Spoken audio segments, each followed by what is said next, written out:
નમસ્કાર સાથી મિત્રો, જૈનુકી પાઠશાલા યુટ્યુબ ચેનલમાં આપ દરેકનું હાર્દિક સ્વાગત છે। આજે આપણે જીપીએસસીની કોઈ પણ રિક્રુટમેન્ટ આવેલી હોય તો તેનું ઓનલાઈન ફોર્મ કઈ રીતે ભરવું તેના સ્ટેપ બાય સ્ટેપ વિશે આપણે જાણીશું। સૌપ્રથમ તમારે ગૂગલમાં જઈને જીપીએસસી ઓજસ એ રીતનું અહીં સર્ચ કરવાનું છે। જેવું જ તમે જીપીએસસી ઓજસ સર્ચ કરશો એટલે કે જે પહેલી સાઇટ છે gpscojs.gujarat.government.in એના ઉપર ક્લિક કરશો એટલે કે આ રીતનું તમારે ત્યાં વેબ પેજ ખુલશે। આ રીતે વેબ પેજ ખુલે એટલે સૌપ્રથમ તમારે ઓનલાઈન એપ્લિકેશન છે ત્યાં એપ્લાય ઉપર ક્લિક કરવાનું છે। જેવું જ એપ્લાય ઉપર ક્લિક કરશો એટલે કોઈ પણ એડવર્ટાઇઝમેન્ટ જે તમારી હોય તેને આપણે સિલેક્ટ કરવાની છે। આપણે કોઈ પણ એક એડવર્ટાઇઝમેન્ટ અહીં સિલેક્ટ કરી લઈશું।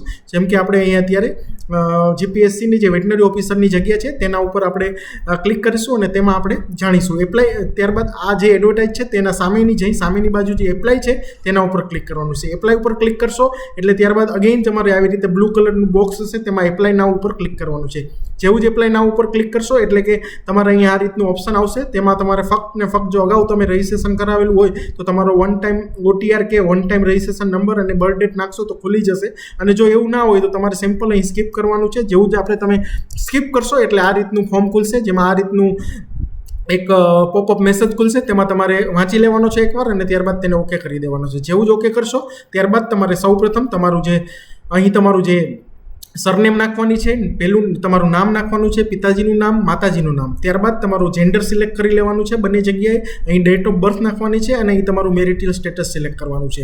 અને ત્યારબાદ તમારે કોઈ કેટેગરી હોય, જનરલ કેટેગરી હોય તો જનરલ કેટેગરી સિલેક્ટ કરશો એટલે બીજું કોઈ આગળ નીચે પોપઅપ નહીં ખુલશે। પરંતુ જો તમે SC/BCનું સિલેક્ટ કરશો એટલે કે નીચે ઘણા બધા પોપઅપ ખુલશે જેની વિગત તમારે ભરવી ફરજિયાત છે। જેમાં સર્ટિફિકેટનો કાસ્ટ સર્ટિફિકેટનો નંબર, કાસ્ટ સર્ટિફિકેટ ઇસ્યુ ડેટ અને કાસ્ટ સર્ટિફિકેટ કયા રાજ્યમાંથી કાઢેલ છે તેની વિગત નાખવાની છે। આ ઉપરાંત non criminal certificate number, non criminal certificate કઈ તારીખે ઇસ્યુ થયું છે તેની વિગત અને પ્રમાણપત્ર આપનું સત્તાધિકારીની વિગત તમારે નાખવાની રહેશે। આ ઉપરાંત તમે અહીં EWS સિલેક્ટ કરશો તો EWSની વિગત માંગશે, તેની પણ વિગત તમારે ત્યાં દર્શાવવાની રહેશે।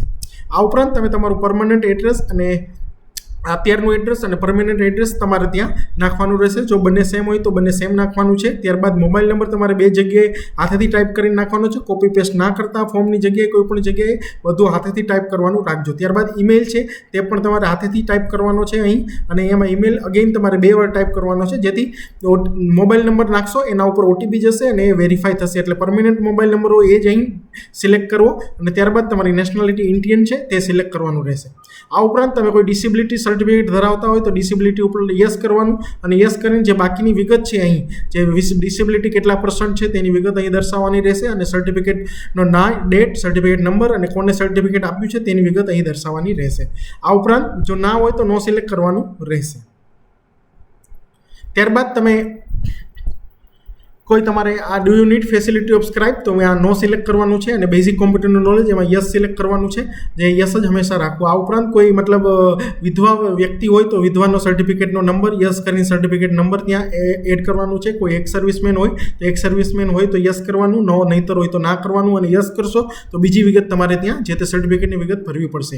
ત્યારબાદ તમે કરન્ટલી ગુજરાત ગવર્મેન્ટમાં નોકરી કરો છો કે નહીં, જો નોકરી કરતા હોય તો યસ કરી દેવાનું છે અહીં અને યસ કરીને જે તમારી જોઈનિંગ તારીખ છે એ અહીં દર્શાવવાની અને કયા ડિપાર્ટમેન્ટમાં નોકરી કરો છો તેના વિશે તમારે અહીં દર્શાવવાનું રહેશે।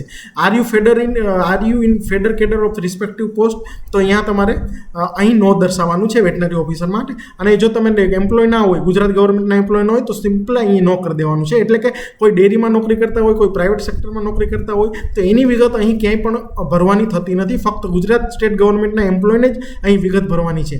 ત્યારબાદ અહીં તમારું જે ઇંગ્લિશ, હિન્દી અને ગુજરાતી લેંગ્વેજમાં રીડ, રાઇટ અને સ્પીક બધામાં ઓકે કરી દેવાનું છે જેથી દરેક ખાતા ઉપર આ રીતે તમારે ચેક બોક્સ કરી દેવાનું છે જેથી દરેક ભાષાના તમે જાણકાર છો તેવું ત્યાં સાબિત થઈ જશે। ત્યારબાદ તમારો ફોટો છે એ વ્હાઇટ બેકગ્રાઉન્ડવાળો હોવો જોઈએ અને 1 વર્ષથી જૂનો ના હોવો જોઈએ અને એની નીચે તમારી જે ફોટો પડાવ્યો છે એની તારીખ અહીંયા નાખવી જોઈએ અને ત્યાં અહીં ચૂઝ ફાઇલ ઉપર કરશો એટલે અપલોડ કરવાનું, ચૂઝ ફાઇલ ઉપર કરશો એટલે જ્યાં ફાઇલ પડી છે ત્યાંથી તમે એ ફોટોને લઈને અહીં ત્યારબાદ ત્યાં એકવાર લઈ લીધો ત્યારે અપલોડ થશે એટલે અહીં જમણી બાજુ તમારો ફોટો આવી જશે। ત્યારબાદ અહીં સિગ્નેચર સફેદ કાગળ ઉપર બ્લુ અથવા બ્લેક પેનથી તમારે સિગ્નેચર કરી અને એને સ્કેન કરીને અહીં અપલોડ કરવાની, ચૂઝ ફાઇલ સિલેક્ટ કરવાની, ત્યારબાદ અપલોડ કરશો એટલે અહીં ફાઇલ આવી જશે। ત્યારબાદ આગળ વાત કરીએ તો એજ્યુકેશનલ ક્વોલિફિકેશનની તો એજ્યુકેશનલ ક્વોલિફિકેશનમાં અહીંયા જે આપણે છે degree in veterinary science and animal husbandry અહીંયા જે પર્સન્ટેજ હોય તમારા 82.80 કે જે બી પર્સન્ટેજ હોય તે ત્યારબાદ ગ્રેડ એટલે કે ગ્રેડ જનરલી આપણે અહીં એપ્લિકેબલ નથી થતો. કોઈ યુજીસી બેઝ હોય એને એપ્લિકેબલ થશે, પરંતુ એ ક્લાસ આપણે ક્લાસ છે એ એપ્લિકેબલ થશે. એ તમારી જે ટ્રાન્સક્રિપ્ટ હશે એમાં લખેલો હશે તમારા જે પર્સન્ટેજ અને પર્સન્ટેજ મુજબ જે તમારો ક્લાસ હશે એ અહીં મેન્શન કરવાનો. ત્યારબાદ એક્ઝામ બોડી એટલે કે તમારે એક્ઝામ બોડી એટલે કે તમારી યુનિવર્સિટી, જે યુનિવર્સિટીમાંથી તમે પાસ આઉટ થયા છો. માની લો કે કોઈ આનંદથી થયા છો તો આનંદ એગ્રીકલ્ચરલ યુનિવર્સિટી એ અહીંયા તમારે એડ કરવાનું છે. ત્યારબાદ કઈ સાલમાં પાસ કરેલ છે તો પાસિંગ યર અહીં નાખવાનું છે. કોઈ ગુજરાતની બહાર સ્ટેટથી પાસ કરેલા હોય તો એને પણ અહીં પોતાની વિગત અહીંયા દર્શાવવાની રહેશે. આ ઉપરાંત તમે ઇન્ટર્નશિપ કમ્પ્લીશન કરેલું છે એના ઉપર યસ કરવાનું છે. એકવાર તમે ઇન્ટર્નશિપ કમ્પ્લીશન યસ કરશો એટલે ઇન્ટર્નશિપ કમ્પ્લીશન ડેટ માંગશે, એ ડેટની વિગત નાખવાની છે. ત્યારબાદ તમારે ત્યાં જીવીસી કે વીસીઆઈનું તમારી પાસે રજિસ્ટ્રેશન હોય તો અહીં યસ કરવાનું છે, અને એ ફરજિયાત છે. એ ના હોય તો તમે આગળ એલિજિબલ નહીં થાઓ. એટલે કે ગુજરાત વેટનરી કાઉન્સિલ તો અહીં ગુજરાત વેટનરી કાઉન્સિલ એવી રીતે લખી દેવાનું છે, અથવા વેટનરી કાઉન્સિલ જે બી તમારે ગુજરાત અથવા જીવીસી અથવા વેટનરી કાઉન્સિલ ઓફ ઇન્ડિયા એની વિગત અહીં તમારે દર્શાવવાની રહેશે. ત્યારબાદ રજિસ્ટ્રેશન તમે કઈ તારીખે કરાવ્યું છે, રજિસ્ટ્રેશન તમે કઈ તારીખે કરાવ્યું છે એ રજિસ્ટ્રેશનની ડેટ અહીં નાખી દેવાની છે. ત્યારબાદ રજિસ્ટ્રેશનનો નંબર અહીં નાખવાનો છે. અહીં રજિસ્ટ્રેશન ડેટ નાખવાની છે જે તમારી હોય એ. ત્યારબાદ રજિસ્ટ્રેશનનો નંબર જે છે તમારો જીવીસી 3431 કે 3432 જે હોય નાખવાનો છે. અને અહીં ડિબાર્ડ એમાં નો સિલેક્ટ કરવાનું છે. ત્યારબાદ આ જે બાંયધરી છે એ બાંયધરી ઉપર તમારે યસ કરી દેવાનું છે. જેવું જ યસ કરી દેશો એટલે અહીંયા સેવનું બટન આવશે. જેવું સેવ કરશો એટલે તમારું ફોર્મ સબમિટ થશે અને તમને એક કન્ફર્મેશન નંબર મળશે. જેવો તમને એક કન્ફર્મેશન અથવા એપ્લિકેશન નંબર મળી જાય એ એપ્લિકેશન લઈને તમે જનરલ કેટેગરીમાં હોય તો અહીં ઓનલાઈન એપ્લિકેશનમાં અગેન તમારે જે નંબર આવ્યો છે કન્ફર્મેશન કે એપ્લિકેશન નંબર તેને પ્રિન્ટ એપ્લિકેશન ઉપર ક્લિક કરવાનું છે. જેવું જ પ્રિન્ટ એપ્લિકેશન ઉપર ક્લિક કરશો એટલે તમે સબમિટ કર્યા છે. જે એડવર્ટાઇઝ હોય એ સિલેક્ટ કરવાની. સપોઝ અહીંયા જે વેટનરી ઓફિસરની એડવર્ટાઇઝ છે તેને આપણે અહીં માન લો કે સિલેક્ટ કરી લઈએ એકવાર. એટલે જેવું જ સિલેક્ટ કરશો એટલે કે તમારે જે સબમિટ કર્યા બાદ જે તમને એપ્લિકેશન નંબર કે કન્ફર્મેશન નંબર મળ્યો છે, કન્ફર્મેશન નંબર અહીં નાખવાનો છે. નંબર જ મળશે. એ કન્ફર્મેશન નંબર તમારે અહીં કન્ફર્મેશન નંબર અહીં ઉમેરી દેવાનો છે. અને ત્યારબાદ તમારે ત્યાં ડેટ ઓફ બર્થ તમારી જે હોય એ નાખી દેવાની છે. અને ત્યારબાદ તેમાં ઓનલાઈન પેમેન્ટ ફી ઉપર ક્લિક કરવાનું છે. એટલે કે ઓનલાઈન પેમેન્ટ ફી તમારી આપોઆપ ભરાઈ જશે. અને તેમાં ₹100 જનરલ કેટેગરીના વિદ્યાર્થી માટે ₹100 ભરવાના છે. અને ત્યારબાદ તમે અહીં ફરીથી આ જ ઉપર જઈને અહીં પ્રિન્ટ એપ્લિકેશન ફોર્મ ઉપર ક્લિક કરવાનું છે. જ્યાં અગેન પાછી ડિટેલ નાખીને તમારે એપ્લિકેશન ફોર્મ ફી ભર્યા બાદ પ્રિન્ટ કરી લેવાનું છે. અને એક ઓનલાઈન પેમેન્ટ રિસિપ્ટ પણ તમારે અહીં મેળવી લેવાની છે. જ્યારે તમે ઓનલાઈન પેમેન્ટ ફી ભરો ત્યારે જે તમારી રિસિપ્ટ જનરેટ થાય તેને તમારે છેલ્લે સુધી સાચવી રાખવાની છે. કારણ કે જ્યારે તમે ડોક્યુમેન્ટ અપલોડ કરશો ત્યારે રિસિપ્ટની માંગણી કરશે અને રિસિપ્ટ તમારી પાસે હોવી જોઈએ. એટલે કે તમારું જે ફોર્મ ભરેલું છે એ ફોર્મ અને રિસિપ્ટ એને બેટર છે તમારે ગૂગલ ડ્રાઈવ એકાઉન્ટમાં ચડાવી દો, ગૂગલ ડ્રાઈવ એકાઉન્ટમાં મૂકી દો. એપ્લિકેશન ફોર્મ, તમારી ઓનલાઈન પેમેન્ટ રિસિપ્ટ, આ બે ખૂબ જ અગત્યનું છે જે છેલ્લે ઘણી વખત વિદ્યાર્થીઓને મળતું નથી. એટલે કે એને ગૂગલ ડ્રાઈવમાં તમારે ચડાવી દેવાનું રહેશે.